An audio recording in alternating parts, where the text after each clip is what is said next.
Okay तो next number है 63 number capacitance वाला प्रॉब्लम का। देखो यहाँ पे क्या दे रखा है 63 प्रॉब्लम में चार कैपेसिटर दे रखा हुआ है C1 C2 C3 सबका कैपेसिटेंस दे रखा हुआ है कितना कितना है और हमको बोल रखा है सर्किट में 2 पॉइंट सर्किट डायग्राम बना दिया और बोला कि टोटल सर्किट तुम्हारा 12 वोल्ट के साथ कनेक्टेड है और ए और बी पॉइंट का हमको पोटेंशियल डिफरेंस बताना है। अरे ये सब पता लगाने के लिए पहले ए पॉइंट का पोटेंशियल बी पॉइंट का पोटेंशियल मतलब ये वायर के ऊपर एक पोटेंशियल है, मतलब ये वायर के ऊपर पॉइंट एक दे रखा हुआ है, यहाँ पे भी वायर के ऊपर एक पॉइंट दे रखा है, ये दोनों का पोटेंशियल फाइंड करना है तब जाके हम पोटेंशियल का डिफरेंस पता लगा सकते हैं। तो करने का तरीका एकदम आसान है, मैं बार बार बोल रखा हूँ कि पहले इसका टोटल कैपेसिटेंस निकाल लेना है। तो हमको देखने से मालूम चल रहा है ये दोनों क्या सीरीज है ना, ये दोनों सीरीज है, इसका रिजल्टेंट निकाल लेते हैं। ये दोनों सीरीज का क्या हो जाएगा, नेट कैपेसिटेंस निकालने में वो टाइम खर्चा निकाल रहा हूँ। तो ये दोनों क्या होगा, ये C1 और C2 जो है लिखने का था here C1 and C2 capacitor connected series और net capacitance of this two will be कितना हो जाएगा C equal to definitely 8 into 4 क्योंकि सीरीज में होने से क्या होता है नेट डायरेक्ट बताता है दोनों का प्रोडक्ट बाय वायर दोनों का एडिशन, ये बहुत काम का जल्दी हो जाएगा सॉल्व करने में। तो ये होगा 32 डिवाइडेड बाय 12 कट करेंगे तो 8 डिवाइडेड बाय 3 माइक्रो फैराड, मतलब ये दोनों मिल करके एक कैपेसिटर बन जाएगा, उसका नेट कैपेसिटी C हो गया। Similarly C3 and C4 are C3 and C4 are connected in series, तो उसका नेट कैपेसिटी C डैश ले जाता हूँ कितना हो जाएगा C डैश इक्वल हो जाएगा 3 into 6 divided by 3 plus 6 3 into 6 18 divided by 9 काट देंगे तो 2 माइक्रो फैराड, मतलब नीचे वाला दोनों मिल करके 2 माइक्रो फैराड का बन जाएगा। और फाइनली क्या होने वाला, फाइनली ये होने वाला है कि ऊपर का दोनों मिल करके C बन गया था जो कि हो गया था 8/3 माइक्रो फैराड और नीचे का दोनों मिल करके जो नीचे वाला ब्रांच है उसका मिल करके हो गया है तुम्हारा 2 माइक्रो फैराड, इसको मैं सीडीएस ले रखा था 2 माइक्रो फैराड और फाइनली वो सेल से कनेक्टेड है। हम जानते हैं दोनों का मिला देने से क्या होगा, एक कैपेसिटर बन जाएगा। फाइनल इक्विवेलेंट सर्किट साइड बना दे रहा हूं तो net capacitance of the entire circuit will B, ये दोनों पैरेलल में है दैट्स व्हाई दोनों ऐड हो जाएंगे। तो एज लिखेंगे C and C dash are connected in parallel, that means net capacitance CR resultant लिख देता हूं, C resultant equals to C plus C dash, मतलब कितना होगा दैट इज 8/3 प्लस 2, सिंप्लीफाई कर दो जितना आएगा तो 6 दूनी 12 3 दूनी 6 और 8 कितना हो जाएगा 14/3, मतलब 14/3 माइक्रो फैराड। मतलब अभी मैं बोल सकता हूँ सेल तो 12 वोल्ट का ही है लेकिन effective net resultant capacitance equal to हो गया 14/3 माइक्रो फैराड। तो इस तरह से मैंने क्या किया, पहले सिंप्लीफाइड करके इफेक्टिव नेट कैपेसिटेंस निकलने मैंने सर्किट को जरा सा सिंप्लीफाई करके यहाँ तक लाया हुआ है, नहीं लाने से भी चल जाता लेकिन ये यहाँ तक लाना पड़ेगा क्योंकि एक सर्किट में देखो यहाँ पे 2 है कैपेसिटर, यहाँ पे 2 कैपेसिटर है। मैंने बोला टोटल को ऊपर वाला को मिला के कर देते नीचे वाला को मिला के कर रहा। अब देखो 2 कॉम्बिनेशन ऑफ 2 कैपेसिटर का एक सर्किट बन चुका है, अब कैलकुलेशन बहुत आसानी से हो सकता है।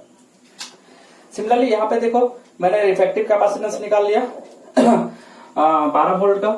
हालांकि हमको सवाल में हर एक का चार्ज निकालने के लिए नहीं बोल रहा है, कुछ यहाँ पे हमारे खाली बोल कर रखा है ए पॉइंट का और बी पॉइंट का पोटेंशियल का डिफरेंस कितना है। यदि मान लो बोलता नहीं हर एक का पोटेंशियल निकालो तो मैं हर एक का पोटेंशियल निकाल सकता, नेट चार्ज निकाल सकता था, सब कुछ निकाल सकता था, लेकिन हमको पहले हमने नेट कैपेसिटेंस पता लगा लिया।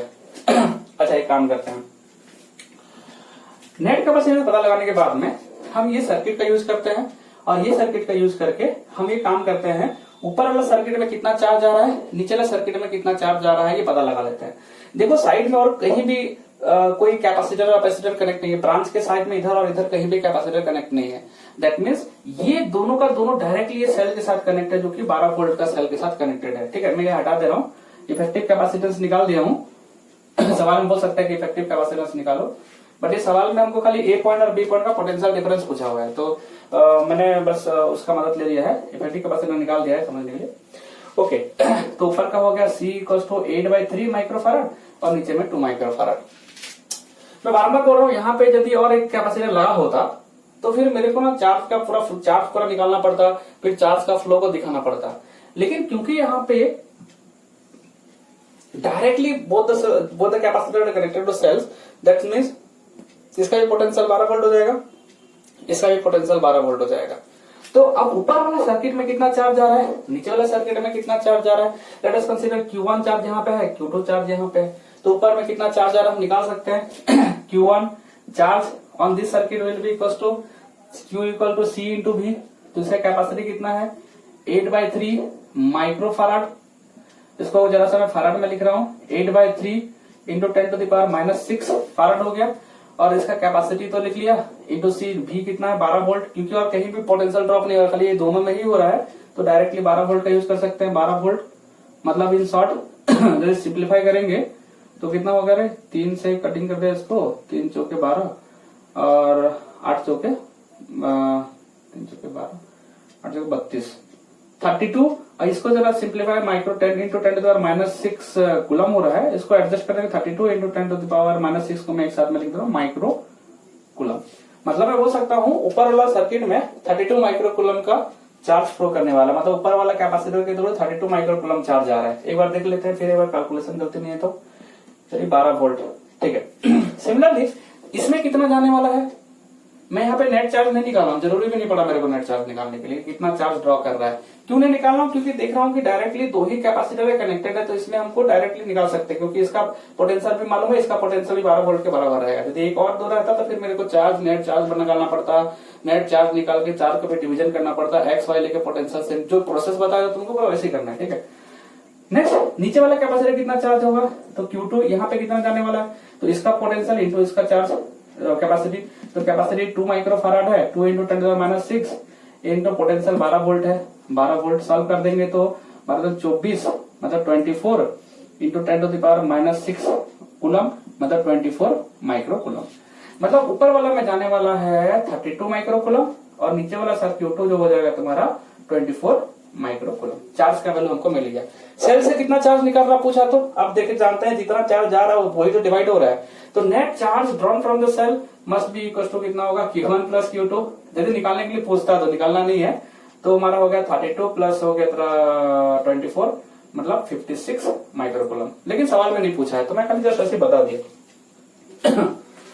ओके, तो हमने क्या किया इसके मदद से, क्योंकि डायरेक्टली सेल से कनेक्टेड है, इसका पोटेंशियल 12 वोल्ट, इसका पोटेंशियल 12 वोल्ट, पोटेंशियल मालूम है, कैपेसिटी मालूम है, चार्ज मिल गया दोनों का।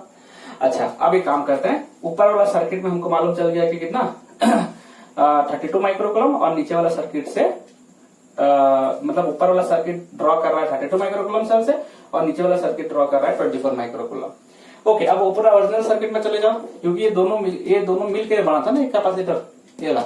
मतलब इन शॉर्ट ऊपर वाला में Q1 ही अभी फ्लो कर रहा है, नीचे वाला Q2 है, ऊपर का मालूम है 32 माइक्रो कूलम, नीचे का हो गया 24 माइक्रो कूलम चार्ज, जैसा लिखते हैं वैसे लिख रहे हैं। अब हमको चार्ज का वैल्यू मालूम चल गया, तो मैं चार्ज क्यों निकाल रहा हूँ, चार्ज निकालने का मेन मोटिव है, यदि मेरे को चार्ज मालूम चल गया है तो जानते ये दोनों कैपेसिटर सीरीज में है, तो ये इसका पोटेंशियल इसका चार्ज तो वही रहेगा 32 माइक्रो कूलम। अच्छा, यहाँ इस सर्किट में एंटर किया है 24 माइक्रो कूलम, तो इसको भी 24 इसको भी 24 माइक्रो कूलम मिलने वाला, कोई टेंशन नहीं है। अच्छा, एक काम करते हैं अब एक काम करते हैं, यहाँ पे पोटेंशियल कितना होगा, यहाँ पे पोटेंशियल ड्रॉप कितना होगा, जैसे निकालने के लिए बोला सबका पोटेंशियल ड्रॉप फाइंड कर सकते हैं हम चाहे तो। चार्ज मिल गया है, कैपेसिटी मालूम है, तो यहाँ का पहले इसका पोटेंशियल निकालो। Potential of point capacity C3, potential of C3, ठीक है। C3 में कितना पोटेंशियल होगा लिखना, potential of capacitor C3 equal to कितना हो जाएगा पोटेंशियल, तो भी मैं ले लेता हूं मान को समझने के लिए, V3 इक्वल टू कितना होने वाला, पोटेंशियल कैसे निकालते हैं, पोटेंशियल निकालने के लिए कुछ नहीं, charge into V equal to Q divided by C, तो Q कितना जा रहा है यहाँ पे 32 माइक्रो कूलम और कैपेसिटी है 4 माइक्रो फैराड, माइक्रो से माइक्रो कैंसिल हो जाएगा, ये होगा 4 8 32 8 ये हो गया वोल्ट। सिमिलरली पोटेंशियल ड्रॉप या पोटेंशियल एट कैपेसिटी C4, मैं यहाँ पे V4 ले देता हूं समझने के लिए आसानी होगा, तो कितना होगा, चार्ज वहां पे कितना जा रहा है 24 micro coulomb divided by capacity, ऊपर में है 6 माइक्रो फैराड, माइक्रो से माइक्रो कैंसिल हो गया, 6 चौके 24 4 वोल्ट, मतलब नीचे से 4 वोल्ट, मतलब इस वाला कैपेसिटर में 4 वोल्ट का पोटेंशियल आ रहा है, इस वाला कैपेसिटर में 8 वोल्ट का पोटेंशियल आ रहा है। अच्छा, अब हमारा ओरिजिनल कंसेप्ट में जाते हैं। देखो, नेगेटिव वाला सेल का नेगेटिव टर्मिनल का पोटेंशियल को हम 0 मान लेते हैं, तब इसका पोटेंशियल 12 वोल्ट हो जाएगा। मैं बार बार अप्रोच बता रहा हूँ कि नेगेटिव का पोटेंशियल 0, और नेगेटिव से मूव करना शुरू कर देना, क्योंकि ए पॉइंट का चाहिए और बी पॉइंट का पोटेंशियल पहले निकालना है। तो हम नेगेटिव से यदि अप्रोच करेंगे इस तरह तो क्या होगा, ये वाला प्लेट का पोटेंशियल जीरो, ये वाला क्योंकि नेगेटिव प्लेट का पोटेंशियल मैं पराया जीरो ले लेता हूँ, तो इसका प्लेट जीरो, इसका भी जीरो। मतलब यहां से हम पूरा इस सर्किट तक आए, यहाँ पे मैं कोई भी पॉइंट लेता इस वायर में ऊपर में, तो हर पॉइंट का पोटेंशियल मैं जीरो मान के चल रहा हूँ।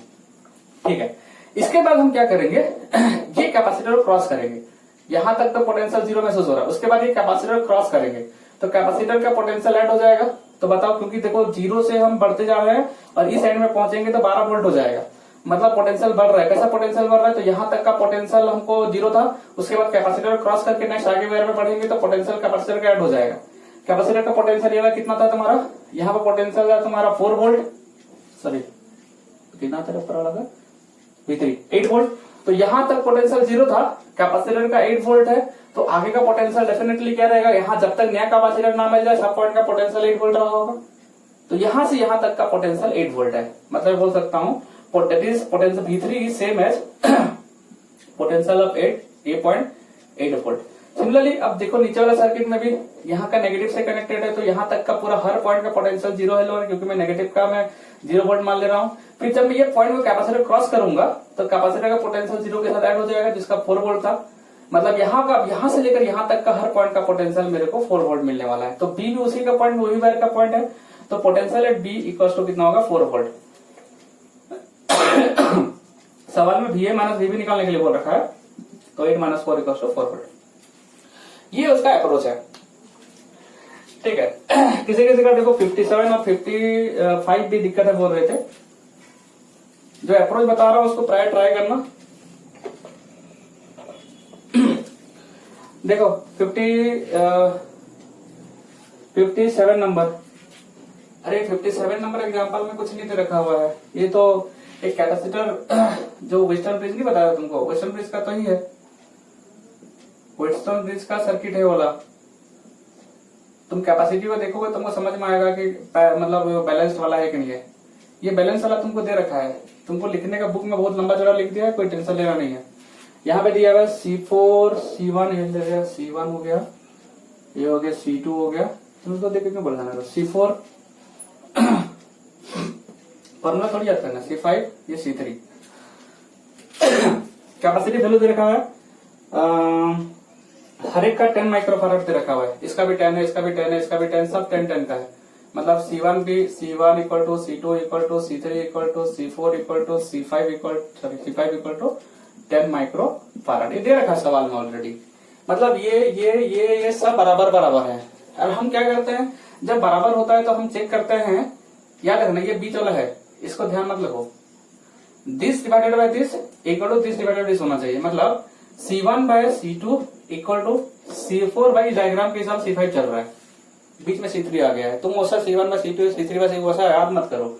ये देखो ये बीच वाला कैपेसिटर जो है सर्किट का, ये उड़ेगा कि नहीं उड़ेगा देखने के लिए हमको C1 by C2 equal to C4 bye C5 ये वाला बाय ये वाला करना पड़ेगा, क्योंकि सभी 10-10 है, मतलब 10 बाय 10 कट के सबका 1 आ रहा है, मतलब ये रेशियो सेम है। दैट मीन्स हमारा बीच वाला कैपेसिटर को हम उड़ा देंगे, और उड़ाने का तरीका ही बताया तुमको मैं। अब देखो अब होगा क्या, बीच वाला सर्किट को उड़ा दिया मैंने, बीच वाला सर्किट को रिमूव कर देते, रिमूव कर देना, ठीक है, कितना बताते रहो, ठीक है। तो इसको रिमूव कर दिया, रिमूव करने के बाद ऊपर का दोनों का सर्किट देखो, नीचे वाला दोनों कैपेसिटर को देखो, तो ऊपर में C4 C5 सीरीज में आ गए और C1 C2 सीरीज में आ गए, तो ये दोनों का कॉम्बिनेशन निकाल लेते हैं। तो ये दोनों का कॉम्बिनेशन आप डायरेक्ट लिखने का तरीका जैसा बताया वैसे लिख देना। तो C4 और C5 का नेट तो हो जाएगा तुम्हारा, इसका कितना 10 है, ये भी 10 है, तो दोनों सीरीज में है तो 5 हो जाएगा।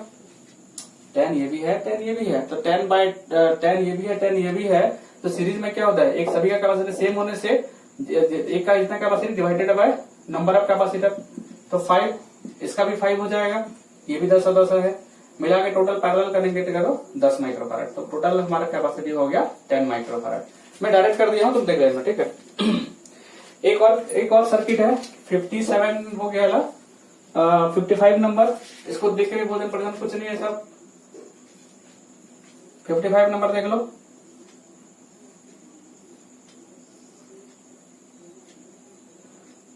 हमको जो दो पॉइंट के बीच में कैपेसिटर मतलब पोटेंशियल कैपेसिटेंस निकालने के लिए बोलता है, मतलब वही दो पॉइंट में हम सेल कनेक्ट मारने वाले हैं। 2 मिनट के सब डायग्राम बनाने में टाइम लग जाता है।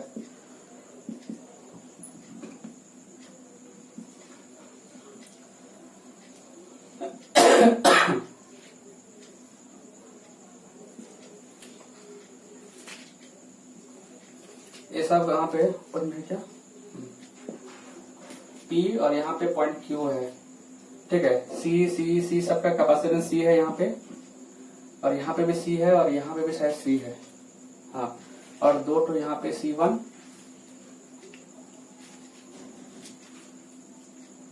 यहाँ पे C है, C है, यहाँ पे C है, यहाँ पे C1, ठीक है। ये हमारा सर्किट दे रखा हुआ है, और बोला गया है कि इसका इफेक्टिव कैपेसिटेंस P और QB के बीच में निकालो। और C1 का वैल्यू दे रखा हुआ है 12 माइक्रोफारड, और C का वैल्यू दे रखा हुआ है 18 माइक्रोफारड। सवाल में ही है, ठीक है। मतलब C जो यूज कर रहे हैं 18 माइक्रोफारड है, C1 जहाँ पे है वो 12 माइक्रोफारड। तुम यहाँ पे बुक में ऑलरेडी डायग्राम दे रखा है, F हो गया, E हो गया, G हो गया, ठीक है, डायग्राम का हिस्सा है, A B हो गया, लिखने में कंफ्यूजन नहीं होना चाहिए, D और E हो गया। देखो इधर ऐसा सर्किट रहेगा तो पूरा लास्ट ब्रांच से सिंप्लीफाई, यहां से सिंप्लीफाई करते करते करते करते करते करते यहां तक पहुंचना है। तो पहले सवाल देखो, ये वाला और ये वाला, ये कैसा लग रहा है, ये दोनों सीरीज में है।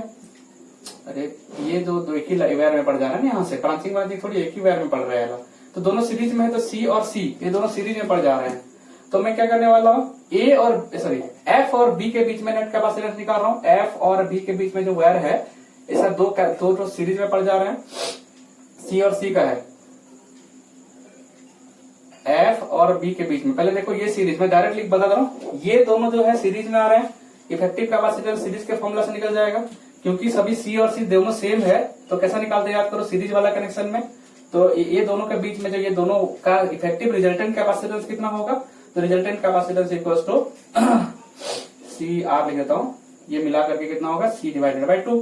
C हालांकि कितना दे रखा सवाल में, C हमको पूरा वो C वैल्यू डाल दो, बेटर रहेगा तुमको, मेरी कंफ्यूजन में तो वैल्यू डाल दो। ये कितना है तुम्हारा, C के जगह में मैं लिख दे रहा हूँ सीधा सीधा 18, ये भी 18 है, ये भी 18 है।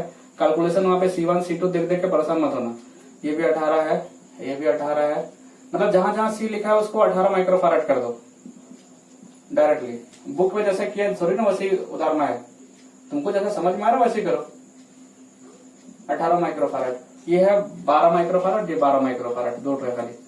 तो हम क्या करेंगे, देखो ये वाला और ये वाला सीरीज में है, इन लोग का इफेक्टिव कैपेसिटेंस कितना हो गया, तो 12, 18 और 18 सीरीज में है, तो रिजल्टेंट ये दोनों का मिलाकर के एक ही सीरीज में बता था, पूरा एंड से कनेक्ट सॉल्व करते जाना पूरा धीरे धीरे करके। तो एक ही वायर में पड़ जा रहा है, तो रिजल्टेंट क्या होगा, 18 डिवाइडेड बाई 2 सॉल्व करना चाहिए, तो 9, मतलब ये हो जाएगा, ये दोनों मिल करके एक कैपेसिटर बन गया, जिसका कैपेसिटेंस हो गया 9 माइक्रोफारड का, मिटा करके एक लिख दिया। अब देखो ये वाला, ये कैपेसिटर का ये एंड और ये कैपेसिटर ये एंड दोनों, और ये कैपेसिटर का ये एंड और ये कैपेसिटर ये एंड दोनों एक दूसरे से पैरेलली कनेक्टेड है। दैट्स वाई मैं क्या कर सकता है, दोनों का पैरेलल कॉम्बिनेशन कर सकता हूँ। तो लिख लेना कि F और B के बीच में दोनों मिलाकर के इफेक्टिव कैपेसिटेंस कितना हो जाएगा, तो इसका तो तुम्हारा कितना, ये C था ना, ये भी 18 है, ये 9 है, तो 18 9 का यदि मैं पैरेलल कनेक्शन करूंगा, ये और ये पैरेलल हो गया, तो 18 प्लस 9 ये होगा 27 माइक्रोफारड। अब मैं क्या करने वाला, इसको इसके साथ मर्ज कर देने वाला हूँ, एक ही कैपेसिटर बना देने वाला हूँ, तो ये हो गया तुम्हारा भी 27 माइक्रोफारड का हो गया। जब ये 27 माइक्रोफारड, आप देखो ये एक ही वायर हो जा रहा है, यहां से लेकर के एक ही वायर हो जा रहा है, ठीक है, यहां से लेकर एक ही वायर हो जा रहा है। यदि एक ही वायर हो जा रहा है, और देखो यहाँ ब्रांचिंग तो और रहा नहीं, तो एक ही वायर हो जाएगा, तो इसका कैपेसिटी इसका कैपेसिटी डायरेक्टली ऐड हो जाने वाला, मतलब सीरीज कनेक्शन में आ गया, तो सीरीज के हिसाब से कैलकुलेट करेंगे। तो ये और ये सीरीज में है, इसका 18 है और इसका 27 है। सीरीज में क्या होता है, दोनों का प्रोडक्ट डिवाइडेड बाय दोनों का एडिशन, इससे हमको रिजल्टेंट कैपेसिटी मिलेगा, उसको मिला करके एक कैपेसिटर बन जाएगा, ठीक है, एक कैपेसिटर बना देंगे ऐसा करके। अब ये दोनों क्या हो जाएंगे, पैरेलल में हो जाएंगे, फिर उसको मिला देंगे, टोटल ऐड कर देंगे, तो एक कैपेसिटर बन जाएगा। फिर ये सीरीज में आ जाएंगे, फिर इसके साथ पैरेलल, फिर ये और ये सीरीज में, फिर इसके साथ पैरेलल, ऐसा सिंप्लीफाई करते करते करते करते अंदर तक जाना, और फाइनली तुम्हारा रिजल्टेंट आ जाएगा। मैं पूरा एग्जैक्ट आंसर नहीं बता रहा हूँ, बट अंदर से मतलब लास्ट से सॉल्व करते आओगे, और जो एक ही वायर में पढ़ रहे हो उसको मिला देना, फिर जो पैरेलल सॉल्व करके एक रिजल्टेंट बना देना, फिर उसको फिर दूसरा दूसरे के साथ सीरीज में रहा होगा, फिर उसको पैरेलल होगा, फिर ऐसा करके धीरे धीरे सिंप्लीफाई होते रहेगा। तो इस तरह से 63, 55 और एक तो 57 बाकी नेक्स्ट वीडियो बताता हूँ।